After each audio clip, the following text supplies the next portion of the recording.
Salam əziz tamaşaçılar. Haqqın dərgahı verilişinin növbəti buraxılışında hər birinizi xoş gördük. Bugünkü buraxılışımızda insanlıq tarixinin ən qədim suallarından biri olan xoşbəxtlik və insanın məna axtarışı ətrafında müzakirə aparacağıq. Həmsöhbətim filosof Müşfiq Ötkündür. Xoşbəxtlik və insanın məna axtarışı. Siz bu mövzularda düşünən insanlardan birisiniz. Axtarışda olan insanlardan birisiniz. Və bu mövzular elə mövzulardır ki, bunlar kitabların dərinliklərində olan mövzular deyil. Bunlar biraz həyat təcrübəsidir. Bunlar biraz düşünməli, bunlar biraz təfəkkürdür. Və insanların tarix boyu arxasınca qaçdığı məsələlərdir. Xoşbəxtlik nədir? İnsan mənanı harda tapmalıdır? Xoşbəxtlik hissi mənə görə bunu tapmaq üçün, məsəl üçün, ad günü olan uşağı xatırlamaq lazımdır. Qucağı dolu olur hədiyyə ilə, xoşbəxt olur. Ona çoxlu hədiyyələr veriblər, heç bilmir, bir-birindən gözəl. İnsanın da xoşbəxtlığı elə ömür boyu bu ilə bağlıdır. İnsan çox şükr eləyəndə masanın üstündəki quru çörəyi belə ona bal görünə bilər. İnsan çox şükr eləyəndə nə qədər ona nemətlər verilibdir, onu görə bilir. Naşükürlük nemətləri az saymaqdır. İndi biz elə zamanədə yaşayırıq ki, deyirlər ki, naşükürlük deyil bu motivasiyadır dünyanı inkişaf etdirmək üçün, amma dəliliyə aparan bir şeydir. Ki, hər nə qədər sənə verirlər, sən bunu az bilirsən. Güya ki, o qızıl balıqla balıqçı nağılında, Puşkinin belə bir nağılı vardı, o qoca arvad inkişafa can atırmış. Buna əvvəlcə təknə gətirir, bu bunu bəyənmir, deyir azdır. Sonra ev istəyir, evdə buna azdır, nə bilim, xanlıq istəyir, bəylik istəyir. Ondan sonra dənizlər padşahı belə olmaq istəyir və hər şey də ona azdır. Ona görə düşünürəm ki, bu şükranlıqla bağlıdır. Həqiqi yaradıcı insan da, həqiqi gələcək quran insanlar da şükran insanlardır. İkinci bir məqam, o da o hisslə bağlıdır ki, sən hiss eləyəsən ki, sən çox şanslısan. Bunu da yaranışın ilk səhnəsində bir teatral səhnə kimi şey eləsək, onu da orada biz görürük ki, Allah Adəmi yaradır və mələkləri də çağırır ora, deyir ki, buna səcdə edin. Yəni, o hisslə başlayır insan həyatına ki, mən çox şanslıyam. Hələ bilmirəm bu şanslılıq nədən ibarətdir. Amma mələklərdən də uca olmaq bir məqamı var insanın, əgər böyüyə bilərsə. Bu mənada insana yol verilibdir, şans verilibdir çox böyük və bu duyğunu da insan ömrü boyu gərək qorusun özündə. Doğulanda da biz əslində valideynlərimiz bu duyğunu bizə yaşadırlar. O qədər bizi öpürlər, əzizləyirlər ki, bizdə də o hiss yaranır ki, biz yəqin qeyri-adiyik, çox şanslıyıq. Bu ikisini də bizə Allah veribdir. İstifadə eləyə bilsək, məncə xoşbəxtlik bu ilə bağlıdır. Müşfiq müəllim, dediyinizdən belə bir məqam sadir oldu ki, əslində biraz qənaətdir xoşbəxtlik. Yəni özündə olanı, sənə lütf olunanı, əlində olanı, gəlib çatdığın nöqtəni, ona razı olmaq, ona qane olmaq. Xoşbəxtlik bəlkə də o içində yaşadığın anın qədrini bilmək. Bu mənada şükr etmək. Peyğəmbərimizin eyni zamanda Qurani-Kərimin hədislərində bunun çox nümunəsi var. Dediyiniz məqam üst-üstə düşür. Bir hədisində Peyğəmbər buyurur ki, Adəm oğlunun 2 vadi dolusu qızılı olsa, o üçüncüsünü istəyir.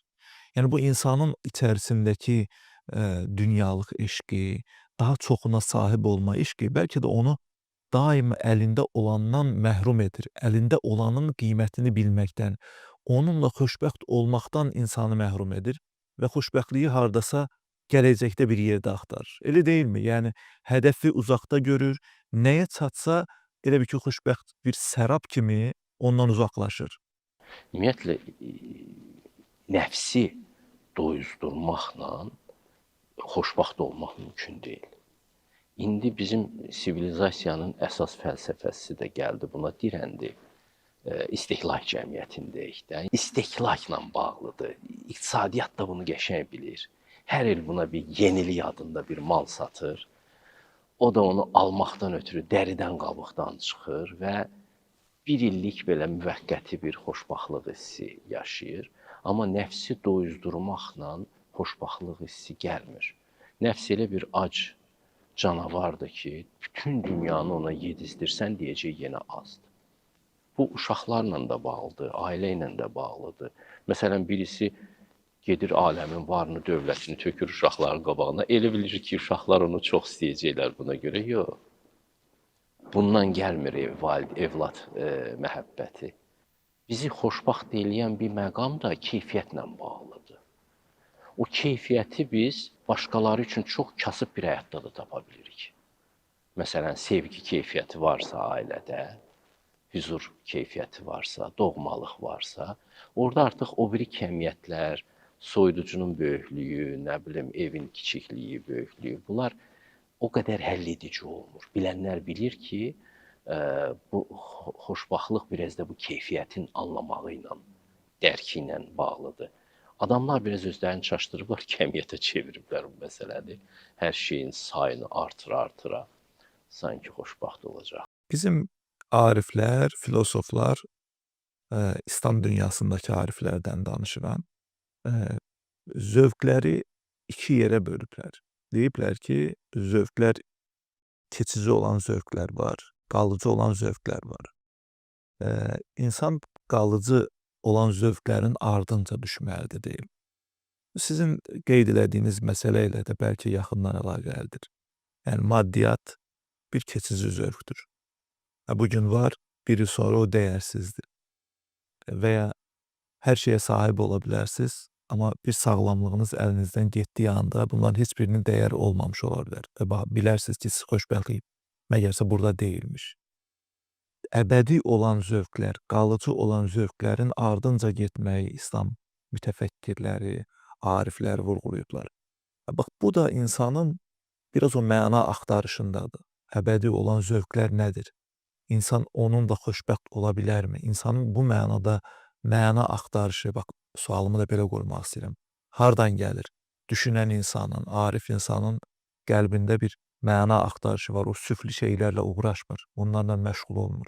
Uca hədəflərə, ali hədəflərə yönəlir. Bax, bu ehtiyac insanda hardan gəlir? İnsan biraz qəribə varlıqdır. Bütün varlıqlar, heyvanlar, ağaclar, daşlar, bunlar əvvəlcədən necə varlarsa özlərinə veriliblər, onlardan bir çox şey də tələb olunmur. İnsan isə özünə tərbiyə vasitəsilə çatır. Bu, biraz qəribəlikdir, onu heyvandan fərqləndirir. Məncə bu, onu qələmlə öyrətdi ayəsi ki, Quranda var. Mən həmişə bunu ona işarə görürəm ki, insanın yaradılışı iki mərhələlidir. Biri analar doğur bizi, necə var dünyaya. Bir də biz tərbiyədən necə doğulacağıq, həqiqətdən, o mənanın üzərində durmaqdan necə doğulacağıq, buna aiddir. Və qədimdə peyğəmbərlər bunu misal çəkirlər. Məsələn, Budda yanına gələn bir mehdərə misal çəkir ki, tərbiyə görmüş atla vəhşi at arasında nə qədər fərq var da, tərbiyə görmüş at çox xidmət eləyə bilir. Daha böyük işlər görə bilir, daha xoşbaxt yaşaya bilir, daha uzun ömürlü yaşaya bilir. İnsan da belədir. İnsan gərək bir tərbiyə prosesindən keçsin, o əxlaqı axtarsın, Allahın cizgilərini axtarsın. O cizgilər də mənanı müəyyən edir. O, bizim qəlbimizə o məna kimi gəlir. Xeyirxahlıq, gözəllik, ədalət, bunlar bəsləyir bizi. Biz bunlardan asılıyıq, bu dəyərlərdən. Və bu dəyərləri axtarıb tapıb ömrümüzə yazmasaq, bu dəyərlər üzərində özümüzü yenidən yaratmasaq, xoşbaxtlığı biz qəti görməliyik. Xoşbaxtlıq, məsələn, çoxsu fikirləşir ki, sevdiyi bir qızı tapdı və ya sevdiyi bir oğlana ərə getdi, xoşbaxt olacaq. Qətiyyən. Bəziləri düşünür ki, insanlar özləri evlənirlərsə sevgidən mütləq xoşbaxt olacaqlar. Bu biriləri, məsəl üçün, valideynləri evləndiriblər, onlar qəti xoşbaxt olmayacaqlar. Bu yalandır. Nə o tip, nə bu tip. Hər iki tipdən həyatını həqiqət əsasında, məna əsasında qura bilənlər olacaqsa, onların xoşbəxtlığı mümkündür. Və o məna olmayacaqsa yox. İnsan sadəlövhcəsinə elə düşünür ki, o özünə xidmət eləyib də xoşbəxt ola bilər. Yox. Allah səni yaradıb ki, sən ona xidmət eləyəsən. O ali mənalara xidmət eləyəsən. Yer üzündə xeyirxahlıq səpələyəsən, ədalət səpələyəsən, gözəllik səpələyəsən. Sən bu mənalara xidmət eləmirsənsə, heç vaxt xoşbəxt olanmazsan. Zənginliyin də başından aşsın, yenə xoşbəxt ola bilməzsən. Çünki səni bunun üçün yaradıblar. Sən yalnız bu funksiya daxilində xoşbəxtlığın mümkündür. O məşhur bir şair sözü var, deyir, müsibət oluruq biz tərs düşəndə yerimiz. Bax, bu burada aiddir. Biz insan deyilik. Məsələn, Konfutsi deyir ki, bu kasa deyilsə nəyə lazımdır? Sadə bir sual qoyur və bizə də bir növ deyir ki, siz də insansınız axı. Siz insan olmayacaqsınızsa nəyə lazımsınız? Təyinatından başqa. Təyinat, hə. Ona görə ey insan, axtar təyinatını.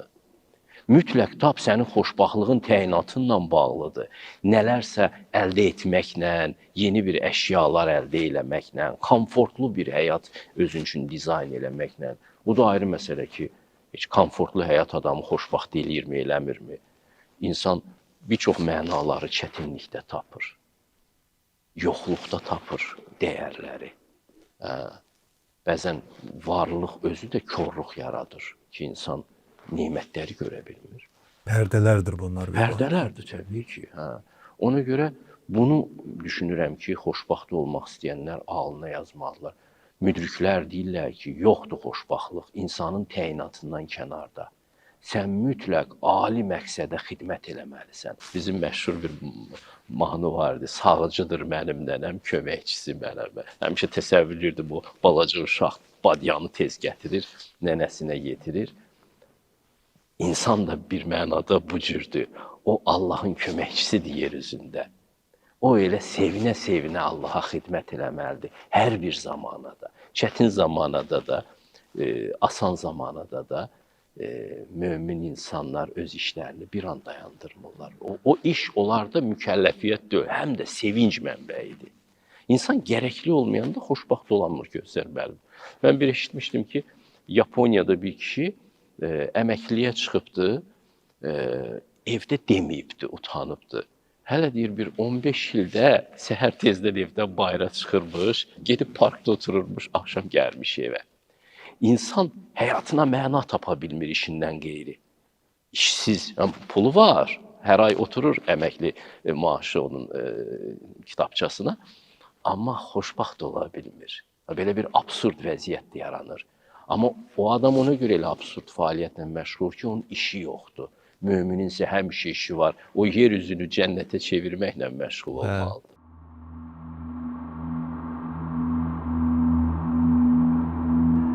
Ey iman gətirənlər! Allahın sizə halal buyurduğu təmiz ruziləri haram etməyin və həddi aşmayın. Həqiqətən Allah həddi aşanları sevmir. Allahın sizə ruzi olaraq verdiyi halal, təmiz nemətlərdən yeyin və iman gətirmiş olduğunuz Allahdan qorxun.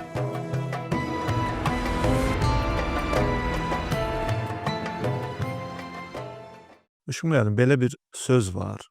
Bunu şərq filosoflarından biri deyibdir. Deyilir ki, xoşbəxtlik biraz sağlamlıq kimidir, səhhət kimidir. Səhhət əldən getdiyi zaman insan səhhətin varlığını düşünməyə başlayır. Xoşbəxtlik də belədir. Əslində bəlkə də bizim içərisində yaşadığımız an, Allahın bizə bəxş elədiyi hər şey xoşbəxt olmağımız üçün yetərlidir.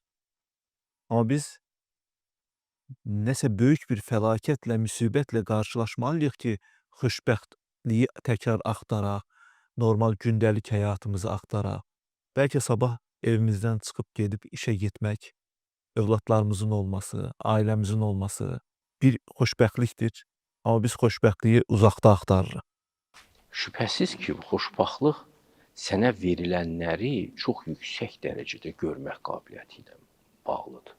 İnsan o qədər kordur ki və insan o qədər gördüyünü qiymətdən salandı ki, devalvasiya edir. Təsəvvür edin ki, bir qızdan ötürü ölür, 5 dəfə elçi göndərir, alır o qızı, 3 ildən sonra gözündən salır. Gözü başqasına axtarır.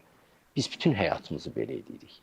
Bir şeyi əldə eləyənə qədərdir bizim xoşbaxtlığımız. Biz sonra qəsdən onu devalvasiya edirik.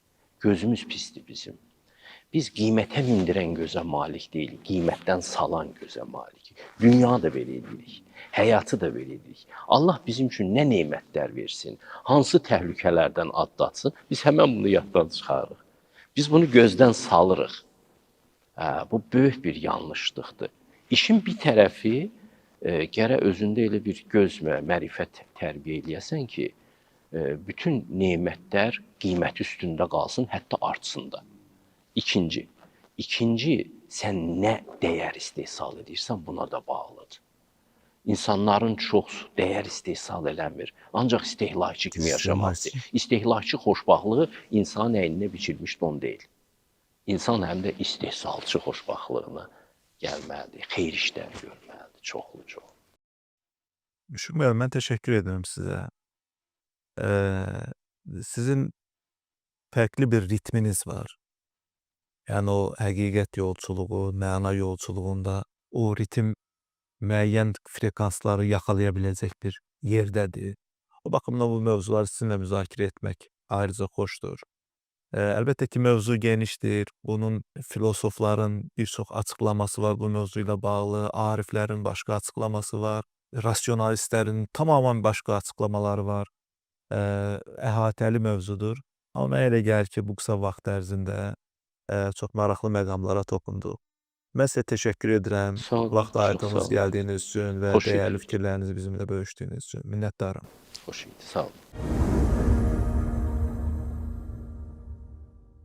Hörmətli tamaşaçılar, bu dəfəki buraxılışımızda insanlığın ən böyük axtarışı olan xoşbəxtlik və insanın məna axtarışı ətrafında müzakirə apardıq. Bununla da verilişimiz başa çatır. Haqqın Dərgahı verilişinin növbəti buraxılışında görüşmək ümidi ilə sağ olun, salamat qalın.